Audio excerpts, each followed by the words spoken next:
Let's see here. I like the patience. We have a big lead here, right? There's, oh, okay. This is really not good. Right, we have a big lead here. Like, even if he gets out of this corner, the important thing is we fucked up, we dropped the combo. Let's just get out of burnout and survive, right? Try to hold as much screen space as we can, but we're going to be at a natural disadvantage here because I messed up and I burnt myself out.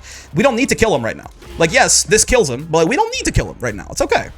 Right? And like, we don't want to get put in a situation where we're eating a bunch of like block string pressure in burnout. We kind of get lucky here. He crouch medium kicks and we knee over it, right? But I think this jump here is like pretty horrific. We're in a good spot, man. We have a huge health lead. We have lots of meter, right? We have the screen space right now as well, so we can even pay some screen space to try and just walk back and get our burnout back. Hell, even in burnout here, it'd be pretty broken to just like, you know, like with all of this health lead and screen space advantage, we could like very feasibly just like do this, right? Just walk back. He has to do something here, right? Like it's still on him to do something. We just walk back and, you know, we poke him on the way in or something like that, right?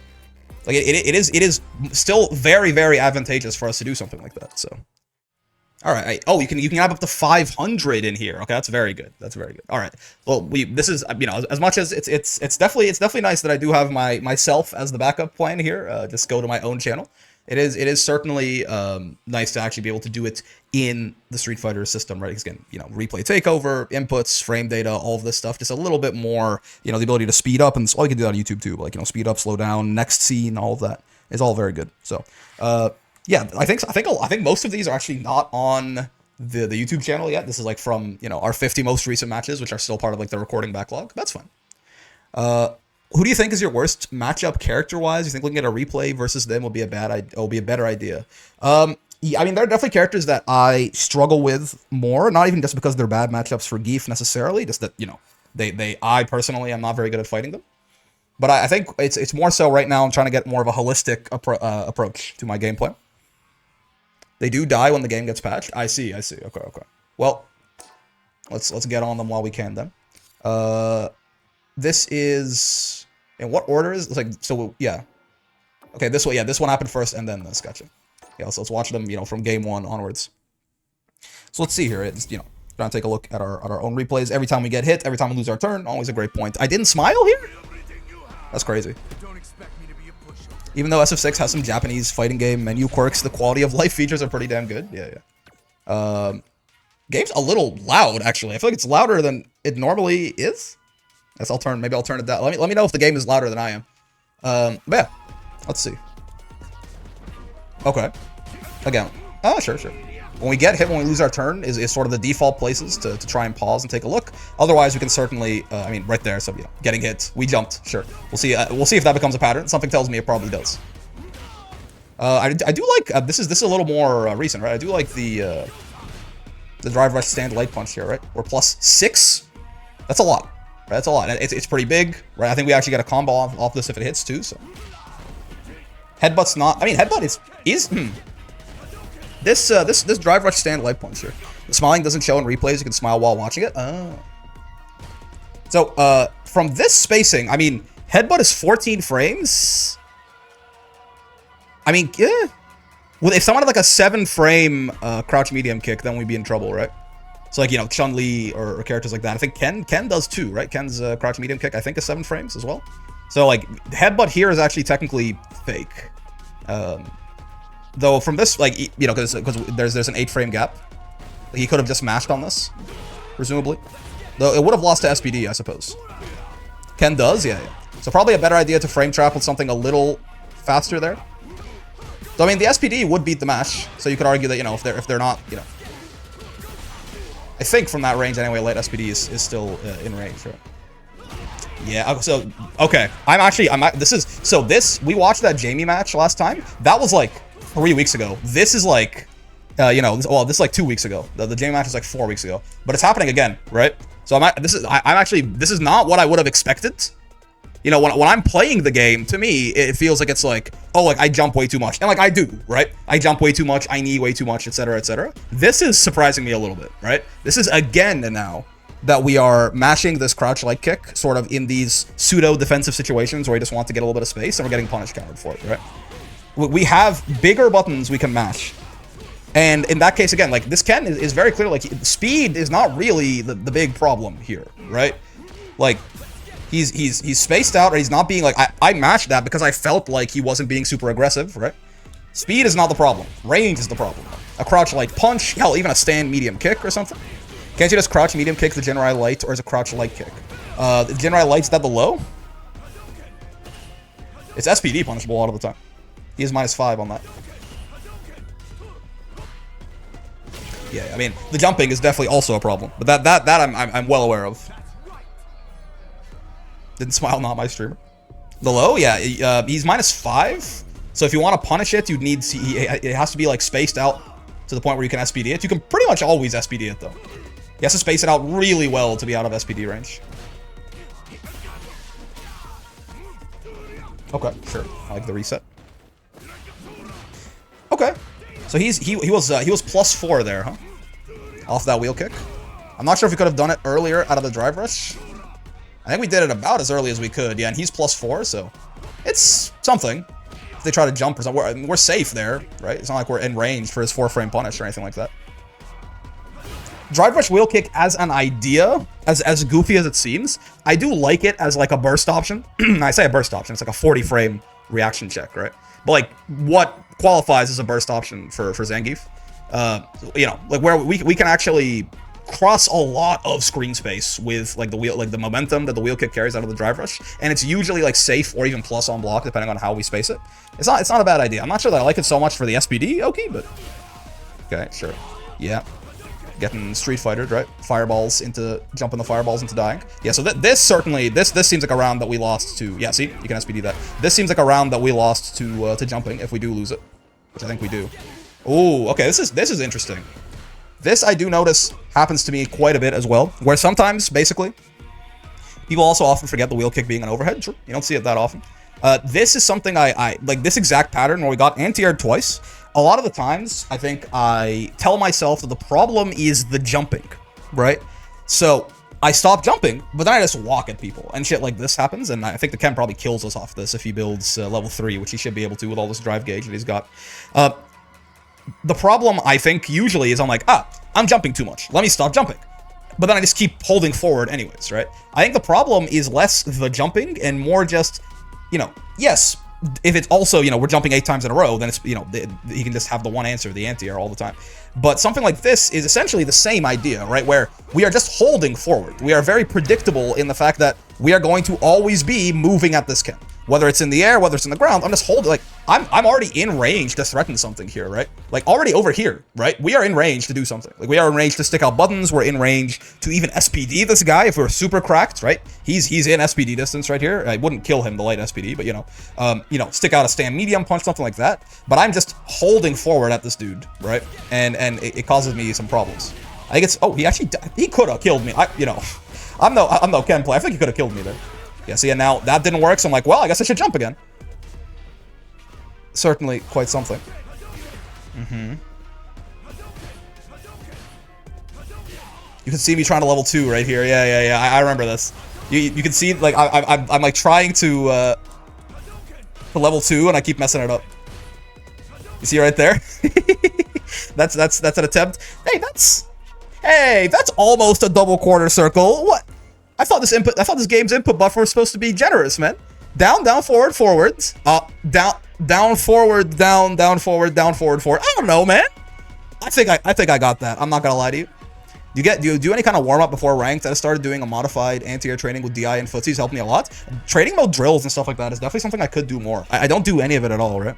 It is, but you gotta hit the punch on 6, not 3. Ah, yeah. You're right. I hit the punch too early. Yeah. Yeah, and I tried to do it again right there, and I got stand light punch. That's funny. That's the great part about replay review, man. Like, when that happened, I was like, no! But like, well, now that I'm watching it, it is just kind of, it's a little bit funny. But yeah, I mean, I think again, it's easy to be like, oh, I should jump less, but I don't actually think that what happened there was a problem of the jumping. It's more so a problem of the just, you know, W keying, as you might say in a different game. Like, I was just walking back a little bit every now and then is actually, you know, counterintuitively gonna make it a lot easier for you to actually get in. Standing still, walking back, just sticking out buttons, things like that. It's all about, again, I think I talked about this at some point too, but like, It's predictability is the problem, I think. Which is, it's hard, it's easy to say that when I'm watching this now. It's a little bit harder to be not predictable when I'm actually under the pressure, right? But it really is a matter of just, it doesn't matter if you're jumping, or if you're walking, or if you're sticking out buttons, or if you're backdashing, or if you're drive rushing, or whatever. Really, the big thing is just, can your opponent see it coming and stop it, right? And now some things, you know, like running bear grab is like an 80 frame reaction check, so they can probably always see it coming and stop it. But some things are, you know, either much more difficult reaction checks or just straight up unreactable and just RPS, right? So it all becomes a matter of how well can your opponent predict that you're going to do that. And whether I'm jumping forward at him or walking forward at him, I mean, realistically, he is still in the same mode of, okay, well, he's the guy, I'm the aggressor, he's the defender. All he has to do is like poke me on my way in or anti-air me, right? Now, of course, it's better to at least be mixing up between jumping at him and walking at him than it is to just be jumping or just be walking, but it's not that much better, right? I think my brain there went to, like, the solution to my jumping problem is to still be hyper-aggressive, but walk at him instead, and that's not quite true, right? I do like 3 minutes of just keeping in range and reacting to stuff so I don't waste my first 3 matches getting to the groove. That's an interesting idea. It's an interesting idea. I could definitely set up some training mode drills on that Ryu dummy. Okay. I don't even know, out of curiosity, this is where it's nice to be in the game here. Does this... Oh, excuse me, I gotta sneeze. Woo! Okay. The chops don't combo here, right? I assume the reason that I didn't continue doing it off the counter hit here is because I was a little bit skeptical that would actually work. Yeah, okay. Yeah, I can let it rock a little bit longer, right? It kind of, but we are like right on the edge, yeah. If I like wait into the drive rush a little bit longer, then it can work, but they did buff these to give them, you know, the second and third one a bit of a better hitbox. But yeah, I could have waited a little bit longer, but from where I did it in the replay, it was a little risky, right? But I mean, the actual potential thing to take away here is that I could have waited a lot longer before I actually did the 5 MP, right? And then it works out pretty well. Sure. Yeah, I was a little too antsy actually getting Oki there. What knockdown was that off of?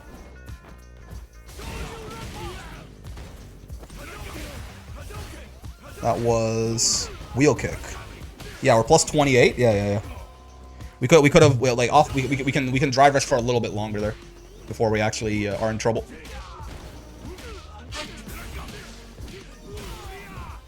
Apologies, sorry. This is a big one. This is what I would count as losing our turn, actually. This regular throw is fine. I actually don't mind this at all, right? It is a little bit of a safer option. But we can lariat him for doing this. In fact, you know what? I'm pretty sure we can lariat him for doing this, both regular and DX. And this, like, it's not that hard of a reaction check, because this should be, like, the one thing we're looking out for, basically, right? Like, if I walk up to him and throw him here.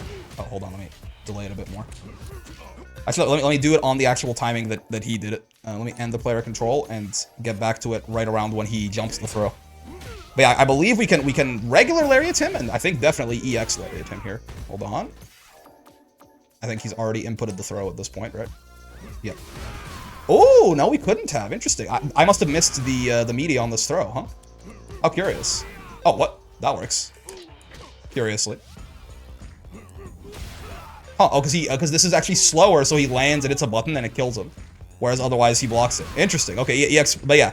Normally we certainly can do this. Now I'm curious. Is there any... Now I want to kind of switch the timing on this. I feel like I definitely could have done this off of this. Right? So we lariat right here. I'm pretty sure, like, I'm almost certain that I could have actually checked him here. Yeah. I just missed the media on this throw, like, horribly. I don't know what I was doing. But, like, the timing here was really off, right? Do something like that. Yeah. Like, we can, like, that would have hit him had he not jumped. It's delayed enough, right? I just missed the timing on this throw. But it's something to think about, because if we do this, like, we get, like, you know, we keep our turn going. We get full Oki off of that, right? So that's another example that I would call of, us... Oh, that's another example of us losing our turn there, I think. How about the EX? Yeah, the EX works, and we get full Oki off it, too. So that's that good shit, right? Instead, yeah, now, because we missed that, now we're in the corner. And again, it should be, like, the two things we're looking out for, right? Either the throw hits, or he jumps it. So it should not be that hard to react to that with EX Lariat.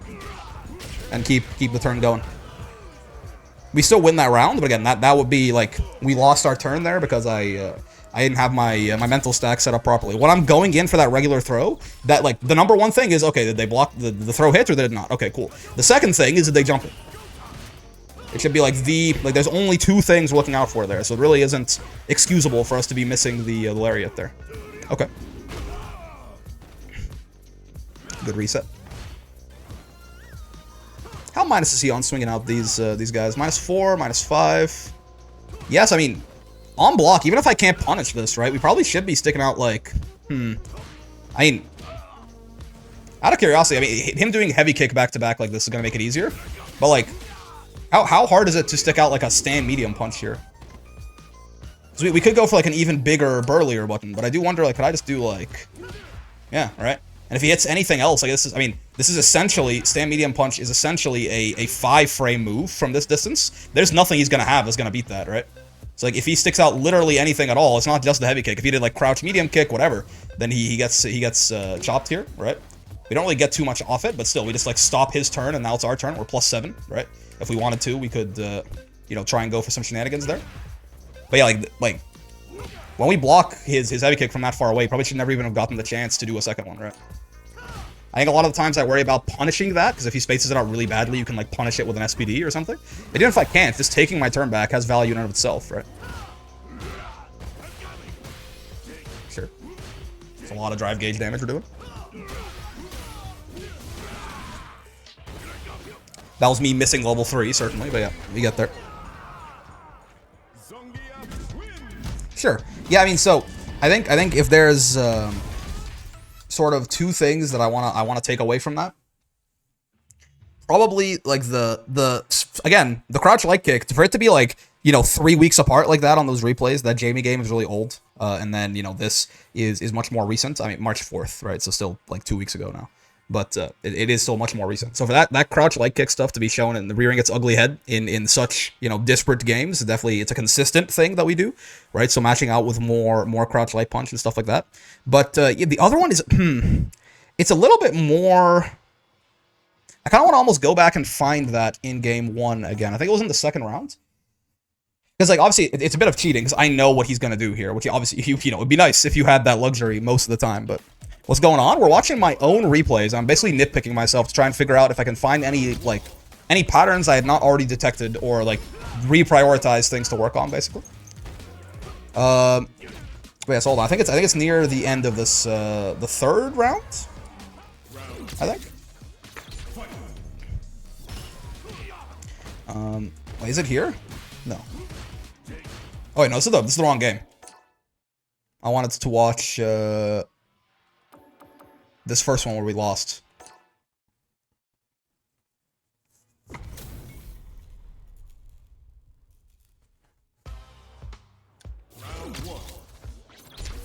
This is it, I think.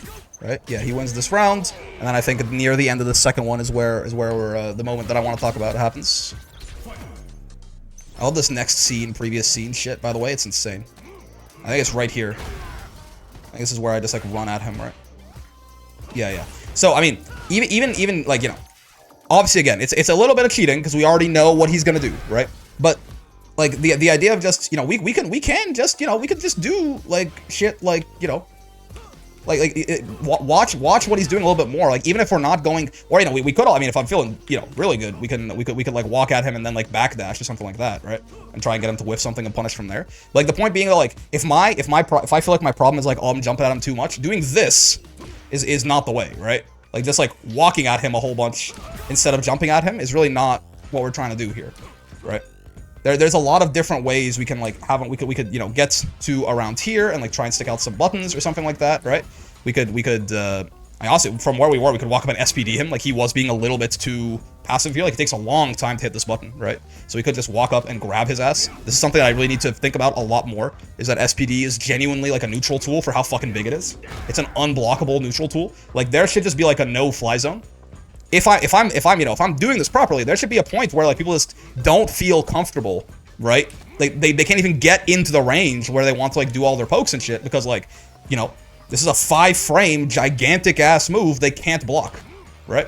So like even this is an idea, right? Walking back and then, you know, walking forward and then backdashing suddenly. Gief doesn't have a great backdash, right? But still, like the idea of it, right? Getting some kind of punish there. There's a lot of different things that we could have done here. And even if they don't work, just the fact of the matter is that there's a lot more options we can represent here, right? Which gives this Ken stuff to think about.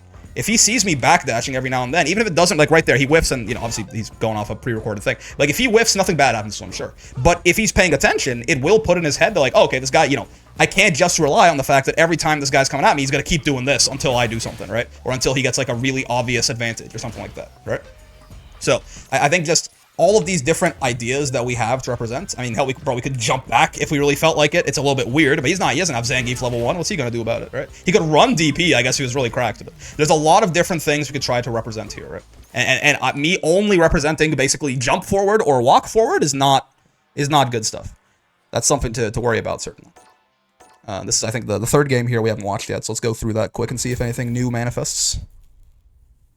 I think this one, we watched yeah.